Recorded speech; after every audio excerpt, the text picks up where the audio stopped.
जम्मू में नशा मुक्त के नाम पर चल रहे एक केंद्र को डिप्टी कमिश्नर जम्मू के ऑर्डर के बाद सील कर दिया है। ये तस्वीरें आप देख रहे होंगे। आपको बता दें कि कुंजवानी में एक ड्रग एडिक्शन सेंटर जो है वो चलाया जा रहा था और जब वहां पर स्वास्थ्य की टीमें पहुंची, नशा मुक्त जम्मू कश्मीर के तहत हर उस नशा मुक्त केंद्र की भी जो है वो चेकिंग की जा रही है जो जम्मू के भीतर स्थित हैं, जहां पर लोग अपने जो नशे के आदी है वो वहां पहुंच रहे हैं, अपना इलाज करा रहे हैं। ऐसे में आप सभी को बता दें कि इस बीच ये जानकारी सामने आई है कि देर रात डिप्टी कमिश्नर जम्मू के ऑर्डर के बाद में स्वास्थ्य की टीमें वहां पर पहुंचती है और ये कुंजवनी के भीतर जो नशा मुक्त केंद्र चल रहा था इसे सील कर देती है। इसके पीछे का कारण क्या है? कारण ये बताया गया कि जब अथॉरिटीज़ वहां पहुंची, उन्होंने वहां पर जाकर जब उनसे रजिस्ट्रेशन मांगे तो उस नशा मुक्त केंद्र के पास वह सभी डॉक्यूमेंट्स नहीं थे और वहां पर उसके बाद में उसे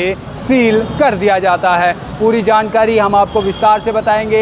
डिस्ट्रिक्ट मजिस्ट्रेट जम्मू की तरफ से जो है ये कड़ा कदम लिया गया है। नशा मुक्त अभियान के तहत ज़िला प्रशासन लगातार डी एडिक्शन सेंटर्स की जांच जो है वह कर रही है। इसी अभियान के दौरान स्वास्थ्य विभाग की टीमें जो है वो कुंजवनी के एक डी एडिक्शन सेंटर में पहुंचती है, वहां निरीक्षण करती है और इस केंद्र ये जो केंद्र है इसका नाम जीवनदान फाउंडेशन है। जीवनदान फाउंडेशन के नाम से ये केंद्र संचालित किया जा रहा था, जिसे जीवन का एहसास नशा मुक्त केंद्र भी कहा जाता है। बहरहाल ये जानकारी डिस्ट्रिक्ट एडमिनिस्ट्रेशन की तरफ से ही सामने आई है। आज निरीक्षण के दौरान जो असिस्टेंट वहां पर ड्रग कंट्रोलर जम्मू पहुंचे थे मौके पर, उनकी निगरानी में टीमें जब वहां पर संचालकों को पंजीकरण संबंधी दस्तावेज मांगती है तो उन्हें जो है वह देने में सक्षम नहीं हो पाते हैं। उसके बाद टीमें जो है वह सिफारिश करती है और उस केंद्र पर कार्रवाई करने की मांग करती है। कार्रवाई ड्रग्स एंड कॉस्मेटिक एक्ट 1940 और अन्य धाराओं के तहत शुरू की गई। प्रशासन ने कहा कि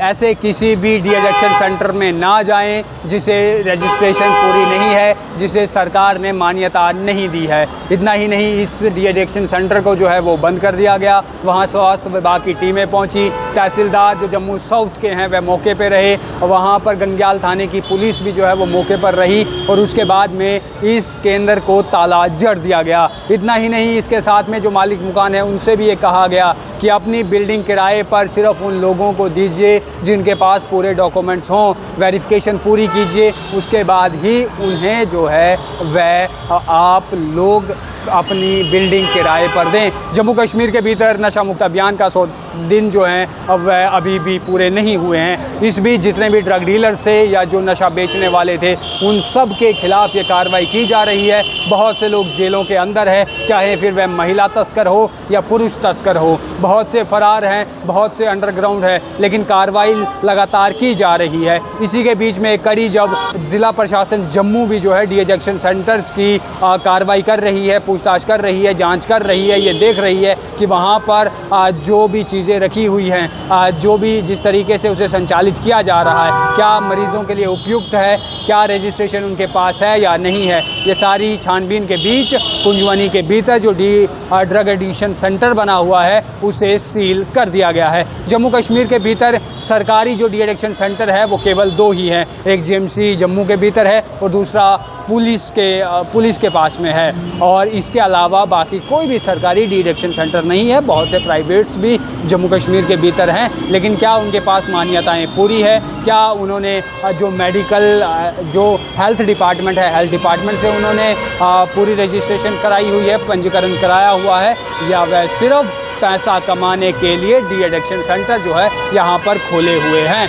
बहरहाल आप इस पर क्या सोचते हैं अवश्य कमेंट बॉक्स में बताइएगा। लेकिन जम्मू कश्मीर के भीतर कुंजवनी में जो डी एडिक्शन सेंटर खुला हुआ था उसे डिस्ट्रिक्ट मजिस्ट्रेट के ऑर्डर के बाद में स्वास्थ्य विभाग ने सील कर दिया है। वीडियो जर्नलिस्ट गगन के साथ मैं हूँ राजकुमार, धन्यवाद।